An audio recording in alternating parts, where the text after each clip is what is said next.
Hello friends, आज मैं आपको गबन कहानी का 7वां भाग सुनाने जा रही हूँ। प्लीज़ वीडियो को ज़्यादा से ज़्यादा लाइक कीजिए और वीडियो को पूरा ही सुनिएगा। अगर आप अधूरा सुनेंगे तो आपको कहानी में आनंद नहीं आएगा। तो चलिए शुरू करते हैं आगे की कहानी। क्या रमा जालपा के लिए बनवा पाएगा चंद्रहार? इतना नियंत्रण रमा का रूप जमाने के लिए काफी था। बड़े समाज में आज ही उसके रंग ढंग की आलोचना और प्रशंसा होने लगी। किसी बड़े कॉलेज के प्रोफेसर को इतनी ख्याति उम्र भर में न मिलती।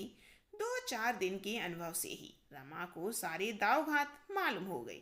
ऐसी ऐसी बातें सूझ गईं जो खान साहब को ख्वाब में भी न सूझी थी। माल की तौल, गिनती और परख में इतनी धांधली थी जिसकी कोई हद नहीं। जब इस धांधली से व्यापारी लोग सैकड़ों की रकम डकार जाते हैं तो रमा बिल्टी पर एक आना लेकर ही क्यों संतुष्ट हो जाए, जिसमें आधा आना चपरासियों का है। माल की तौल और परख में दृढ़ता से नियमों का पालन करके वह धन और कीर्ति दोनों ही कमा सकता है। यह अवसर वह क्यों छोड़ने लगा, विशेषकर जब बड़े बाबू उसके गहरे दोस्त थे। रमेश बाबू इस नए रंग ईंट की कार्यपद्धता पर मुग्ध हो गए। उसकी पीठ ठोंकर बोले, फायदे के अंदर रहो और जो चाहो करो, तुम पर आज तक न आने पाएगी। रमा की आमदनी तेजी से बढ़ने लगी। आमदनी के साथ प्रभाव भी बढ़ा। सूखी कलम घिसने वाले दफ्तर के बाबुओं को जब सिगरेट, पान, चाय या जलपान की इच्छा होती तो रमा के पास चले जाते। उस बहती गंगा में सभी हाथ धो सकते थे। सारे दफ्तर में रमा की सराहना होने लगी। वैसे को तो वह ठीक ना समझता है। क्या दिल है कि वाह, और जैसा दिल है वैसी ही जुबान भी मालूम होता है। नस नस में शराफत भरी हुई है। बाबुओं का जब यह हाल था तो चपरासियों और मोहर्रियों का पूछना ही क्या। सबके सब रमा के बिना दामों गुलाम थे। उन गरीबों की आमदनी ही नहीं, प्रतिष्ठा भी खूब बढ़ गई। जहाँ गाड़ी वान तक फटकार दिया करते थे, वहाँ अब अच्छे अच्छे की गर्दन पकड़कर नीचे ढकेल देते हैं। रमानाथ की तूती बोलने लगी। मगर जालपा की अभिलाषाएं अभी तक भी एक भी पूरी नहीं हुई। नाग पंचमी के दिन मोहल्ले की कई युवतियां जालपा के साथ कजली खेलने आई, मगर जालपा अपने कमरे के बाहर नहीं निकली। भादों में जन्माष्टमी का उत्सव आया। पड़ोस ही में एक सेठ जी रहते थे। उनके यहाँ बड़ी धूमधाम से उत्सव मनाया जाता था। वहां से सास और बहू को बुलावा आया। जागीसुरी गई। जालपा ने जाने से इनकार कर दिया। इन 3 महीनों में उसने रमा से एक बार भी आभूषण की चर्चा न की। उसका यह एकांत प्रेम उसके आचरण से उत्तेजक था। इससे ज्यादा उत्तेजक वह पुराना सूची पत्र था जो एक दिन रमा कहीं से उठा लाया था। इसमें भांति भांति के सुंदर आभूषणों के नमूने बने हुए थे। उनके मूल्य भी लिखे हुए थे। जालपा एकांत में इस सूची पत्र को बड़े ध्यान से देखा करती। रमा को देखते ही वह सूची छिपा लेती। इस हार्दिक कामना को प्रकट करके वह अपनी हंसी न उड़वाना चाहती थी। रमा आधी रात के बाद लौटा तो देखा जालपा चारपाई पर पड़ी है। हंसकर बोला, बड़ा अच्छा गाना हो रहा था, तुम नहीं गई? बड़ी गलती की। जालपा ने मुंह उधर कर लिया, कोई उत्तर न दिया। रमा ने फिर कहा, यहाँ अकेले पड़े पड़े तुम्हारा जी घबराता रहा होगा। जालपा ने तीव्र स्वर से कहा, तुम कहते हो मैंने गलती की, मैं समझती हूँ मैंने अच्छा किया। वह किसके मुंह में कालिक लगाती। जालपा ताना तो न देना चाहती थी, पर रमा की इन बातों ने उसे उत्तेजित कर दिया। रोज का एक कारण यह भी था कि उसे अकेली छोड़कर सारा घर उत्सव चला गया। मगर उन लोगों के हृदय में मगर उन लोगों के अगर उन लोगों की हृदय होता तो क्या वहां जाने से इनकार न कर देते? रमा ने लज्जित होकर कहा, कालिक लगाने की तो कोई बात ही न थी। सभी जानते हैं कि चोरी हो गई, और इस जमाने में 2-4 हजार के गहने बनवा लेना मुंह का कौर नहीं है। चोरी का सब जवान पर लाते हुए रमा का हृदय धड़क उठा। जालपा पति की ओर तीव्र दृष्टि से देख कर रह गई, और कुछ बोलने से बात बढ़ जाने का भय था। पर रमा को उसकी दृष्टि से ऐसा भाषित हुआ मानो उसे चोरी का रहस्य मालूम है, और वह केवल संकोच के कारण उसे खोलकर नहीं कह रही। उसे उस स्वप्न की बात भी याद आई जो जालपा ने चोरी की रात को देखा था। वह दृष्टि बाण के समान उसके हृदय को छेदने लगी। उसने सोचा, शायद मुझे भ्रम हुआ। इस दृश्य में रोज के सिवा और कोई भाव नहीं है, मगर यह कुछ बोलती क्यों नहीं, चुप क्यों हो गई। उसका चुप हो जाना ही गजब था। अपने मन का संशय मिटाने और जालपा की मन की था लेने के लिए रमा ने मानो डुब्बी मारी। यह कौन जानता था कि डोली से उतरते ही यह विपत्ति तुम्हारा स्वागत करेगी। जालपा आंखों में आंसू भरकर बोली, तो मैं तुमसे गहनों के लिए रोती तो नहीं हूँ। भाग्य में जो लिखा था वह हुआ, आगे भी वही होगा जो लिखा है। जो औरतें गहने नहीं पहनती क्या उनके दिन नहीं कटते। इस वाक्य ने रमा का संशय तो मिटा दिया, पर इसमें जो तीव्र वेदना छिपी हुई थी वह उससे छिपी न रही। इन 3 महीनों में बहुत प्रयत्न करने पर भी वह 100 रुपए से अधिक संग्रह न कर सका था।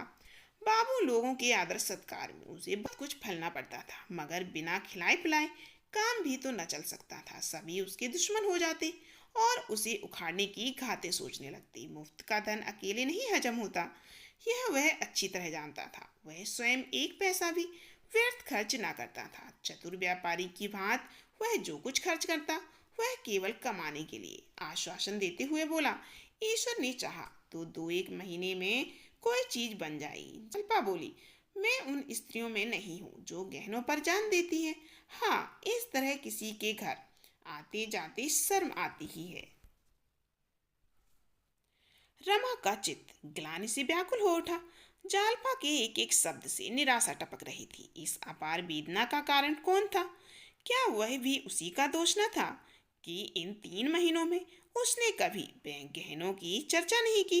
जालपा यदि संकोच के कारण इसकी चर्चा न करती थी तो रमा को उसके आंसू पोंछने के लिए, उसका मन रखने के लिए क्या मौन के सिवा दूसरा उपाय न था।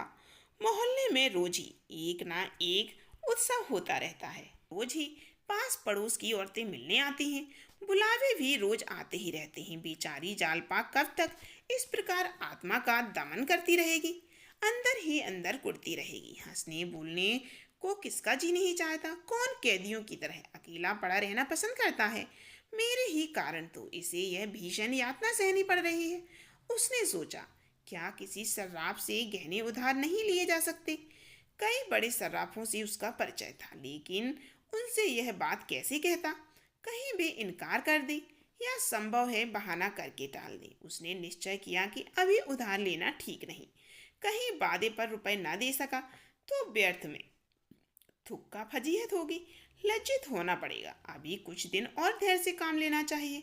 सहसा उसके मन में आया इस विषय में जालपा की राय लूं, देखूं वह क्या कहती है। अगर उसकी इच्छा हुई तो किसी सर्राफ के वादे पर चीज ले ली जाए। मैं इस अपमान और संकोच को सह लूंगा। जालपा को संतुष्ट करने के लिए कि उसके गहनों की उसे कितनी फिक्र है, बोला, तुमसे एक सलाह करना चाहता हूँ, पूछूं या ना पूछूं। जालपा को नींद आ रही थी, आंखें बंद किए हुए बोली, अब सोने दो भाई, सवेरे उठना है। रमानाथ बोला, अगर तुम्हारी राय हो तो किसी सर्राफ से वादे पर गहना बनवा लाऊं, इसमें कोई हर्ज तो नहीं है। जालपा की आंखें खुल गईं। कितना कठोर प्रश्न था। किसी मेहमान से पूछना, कहिए तो आपके लिए भोजन लाऊं। कितनी बड़ी अशिष्टता है। यह तो यही आशा है कि हम मेहमान को खिलाना नहीं चाहते। रमा को चाहिए था कि चीजें लाकर जालपा के सामने रख देता। उसके बार बार पूछने पर भी यही कहना चाहिए था कि दाम देकर लाया हूँ, तब वह अलबत्ता खुश होती। इस विषय में उसकी सलाह लेना घाव पर नमक छिड़कना था। रमा की ओर आत्मविश्वास की आंखों से देखकर बोली, मैं तो गहने के लिए इतनी उत्सुक नहीं हूँ। रमानाथ बोला, नहीं, यह बात नहीं, इसमें क्या हर्ज है कि किसी सर्राफी से चीज ले लूं उधार में, धीरे धीरे उसके रुपए चुका दूंगा। जालपा ने दृढ़ता से कहा, नहीं, मेरे लिए कर्ज लेने की जरूरत नहीं। मैं वैश्या नहीं हूँ कि तुम्हें नोच खसोट कर अपना रास्ता लूं। मुझे तुम्हारे साथ जीना और मरना है। अगर मुझे सारी उम्र बिना गहनों के रहना पड़े तो भी मैं कुछ लेने को न कहूंगी। औरतें गहनों की इतनी भूखी नहीं होती। घर के प्राणियों को संकट में डालकर गहने पहनने वाली दूसरी होगी। लेकिन तुमने तो पहले कहा था कि जगह बड़ी आमदनी की है। मुझे तो कोई विशेष बचत दिखाई नहीं दे रही। रामानाथ बोला, बचत तो जरूर होती और अच्छी होती, लेकिन अब अलहकारों के मारे बचने भी पाए। सब शैतान सिर पर सवार रहते हैं। मुझे पहले न मालूम था कि यहाँ इतने प्रेतों की पूजा करनी होगी। जालपा बोली, तो अभी कौन सी जल्दी है, बनते रहेंगे धीरे धीरे। रमानाथ बोला, खैर तुम्हारी सलाह है तो एक आधा महीने में चुप रहता हूँ। मैं सबसे पहले कंगन बनवाऊंगा। जालपा ने गदगद होकर कहा, तुम्हारे पास अभी इतने रुपए कहाँ होंगे? रमानाथ बोला, इसका उपाय तो मेरे पास है। जालपा अब अपने कृत्रिम संयम को न निभा सकी। अलमारी में से रखे आभूषणों की सूची पत्र लिखाकर रमा को दिखाने लगी। इस समय वह इतनी तत्पर थी मानो सोना लाकर रखा हुआ है, सुनार बैठा हुआ है, केवल डिजाइन ही पसंद करनी है। उसे सूची के दो डिजाइन पसंद आए। दोनों वास्तव में बहुत ही सुंदर थे, पर रमा उनका मूल्य देखकर सन्नाटे में आ गया। एक 1,000 का था, दूसरा 800 का था। रमानाथ बोला, ऐसी चीजें तो शायद यहाँ बन भी ना सके, मगर कल मैं जरा सर्राफ की सैर करूंगा। जालपा ने पुस्तक बंद करते हुए करुण स्वर में कहा, इतने रुपए ना जाने तुम्हारे पास कब तक होंगे। ओह, बनेंगे बनेंगे। नहीं, कौन कोई गहनों के बिना मरा जाता है। रमा को आज इसी उधेड़ बुन में बड़ी रात तक नींद न आई। ये जड़ायु कंगन इन गोरी गोरी कलाइयों पर कितना खिलेंगे। यह मोह स्वप्न देखते देखते उसे न जाने कब नींद आ गई। दूसरे दिन सवेरे ही रमा ने रमेश बाबू के घर का रास्ता लिया। उनके यहाँ भी जन्माष्टमी की झांकी होती थी। उन्हें स्वयं तो इसमें कोई अनुराग न था, पर उनकी स्त्री उत्सव मनाती थी। उसी की याद में अब तक वह उत्सव मनाते हैं। रमा को देखकर बोले, आओ जी, रात क्यों नहीं आए? हाँ, मगर यहाँ गरीबों के घर क्यों आते? सेठ जी की झांकी कैसे छोड़ देते? खूब बाहर रही होगी। रमानाथ बोला, आपकी सी सजावट तो न थी?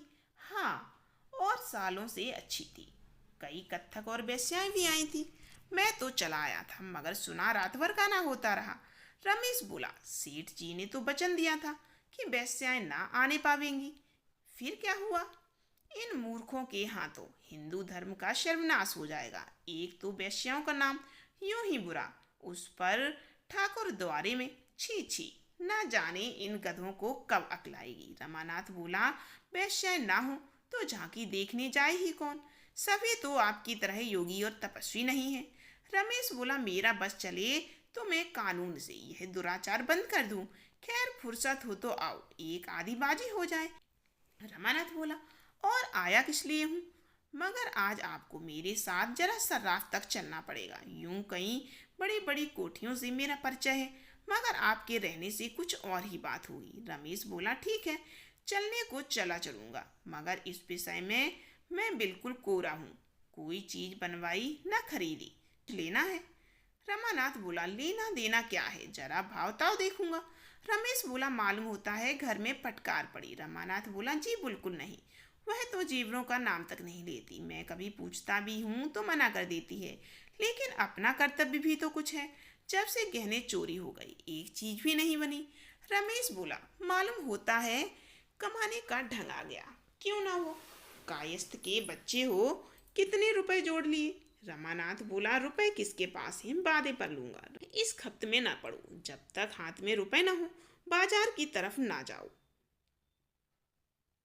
ना ही गहनों, बाजार की तरफ जाओ ही मत। गहनों से तो बुढ़े नई बीवियों का दिल खुश किया करते हैं। उन बेचारों के पास गहनों के सिवा होता ही क्या है। जवानों के लिए तो बहुत से लटके हैं। यूँ तो चाहूँ 2-4 हजार का माल दिलवा सकता हूँ, मगर वही कर्ज की लत बुरी है। रमानाथ बोला, मैं 2-3 महीनों में सब रुपए चुका दूंगा। अगर मुझे इसका विश्वास न होता तो मैं जिक्र ही न करता। रमेश बोला, 2-3 महीने और सब्र क्यों नहीं कर जाते? कर्ज से बड़ा पाप कोई दूसरा नहीं है।